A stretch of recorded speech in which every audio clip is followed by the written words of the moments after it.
Welcome to Jamberellas. We got jam, we got jellies, we got you covered. Down here we have blueberry, boysenberry, raspberry, orange marmalade, strawberry, baja blend, very berry, extra very berry, 2 times extra, is extra berry, you know. We even put little umbrellas on the grape jelly so they don't get too much sun. Well, I said I'd try and get a better voice, but instead got the best. Folks, the legendary Craftsman. Thank you. Last week at the start of Shopkeeper Month, we put a character design and environment together into a digital painting that came out really nice. But as I've shared in the last little while, whether it be the new set, a carrier emu, a Klonoa amiibo, as a primarily digital artist, I can't help but appreciate practical puppetry, physical figurines, or handcrafted handiwork. So this week, our challenge is to turn a painting of Jamberellas into a physical miniature shop. Can we do it? Well, maybe you skip the intro. I think we can. Fun fact that I didn't share last week, Jamberellas as a character was reborn recently as an absent-mindedly sculpted blob of kneaded eraser. Now in ZBrush, we're turning him in 3 dimensions again. I actually sculpted him largely asymmetrically to mimic a handmade clay feel. This version is not precisely the same as the illustration, but I think it translates to a physical model really well. As with many things in this video, I am still not very experienced with 3D printing. There's a lot of issues that I experience as I'm getting the hang of things. Fortunately, I was able to print a Jamberella that was mostly okay, and just had some issues with the umbrella that will sand and try to hide.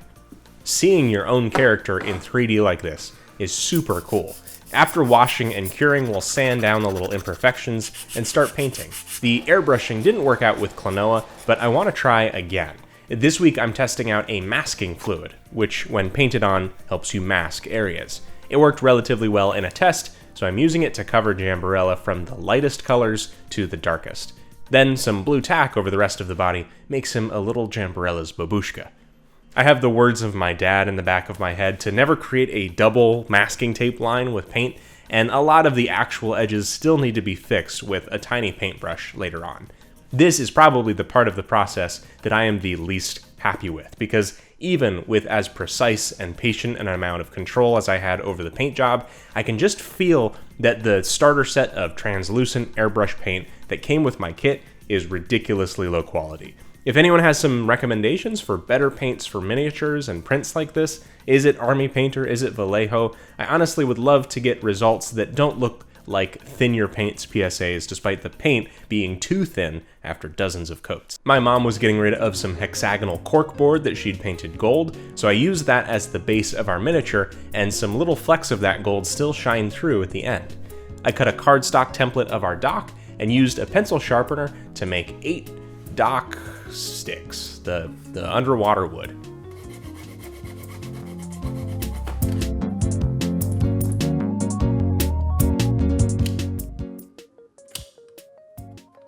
I used a wood burner and a brown wash on those and plunged them into our cork. Then I used a hot wire cutter on some EPS foam to build out some underwater rocks. This tool is very cool. I use it for a much more intricate piece later in the build, but I did it off camera outside because those foam fumes are pretty nasty.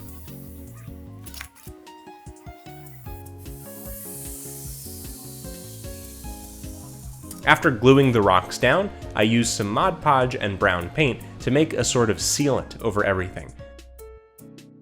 Then I used some real rocks and dirt along with some scenic, green, fake, mossy plant stuff mixed with glue. Then I go over everything with a little bit of paint and some wash.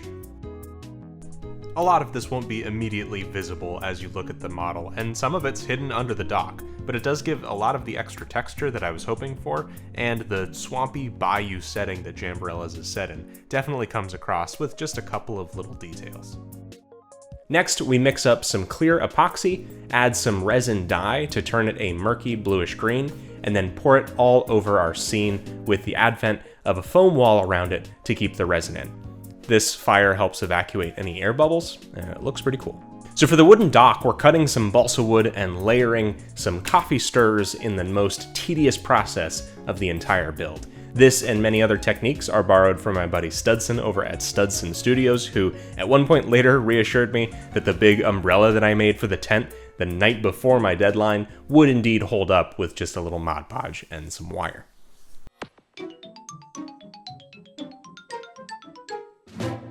I hand-lettered the Jamberella's logo last week, and after printing it out and cutting the template with a craft knife, laid it onto some EPS foam and hotwire cut the shop sign.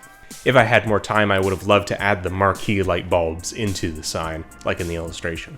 Here's the tent that I mentioned, which I made from a dollar store polo shirt and some armature wire that I tried to solder together. I got the soldering iron for replacing Game Boy save batteries recently, but I think it's just as easy to twist the wire. After some Mod Podge and paint, I distressed and tore the heck out of it because part of the tent is hanging down in the water and soaking up all kinds of mud and swampy stuff. That's been an interesting challenge with this project, trying to make something either look intentionally broken or worn down or just built wonky on purpose, not just because it looks that way because of a lack of skill on my part.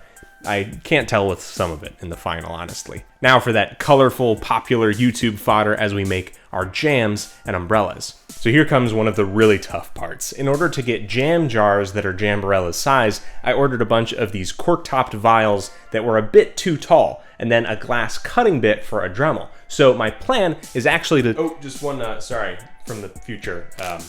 Don't want to derail you, but you can get 5 of these little perfect jam jars. Huh. No cutting required for $1. That is at the dollar store. Much easier. To get that subtle color gradient look for our jams like in the illustration, I first spray the bottom of the inside of the jars with a darker airbrush color, and then mix a lighter shade of resin to pour in over top of it. The result is really subtle, but it has that Jamberella's feel. The lids do end up being not really shallow enough for realism, but I think it works out almost good enough. For our umbrellas, I grabbed, of course, some of those cocktail umbrellas and painted a few of our jars as umbrella buckets with clay umbrella handles sticking out the top. With a few structures for the shop built with the same balsa and coffee stirrer recipe, our build is ready to put together.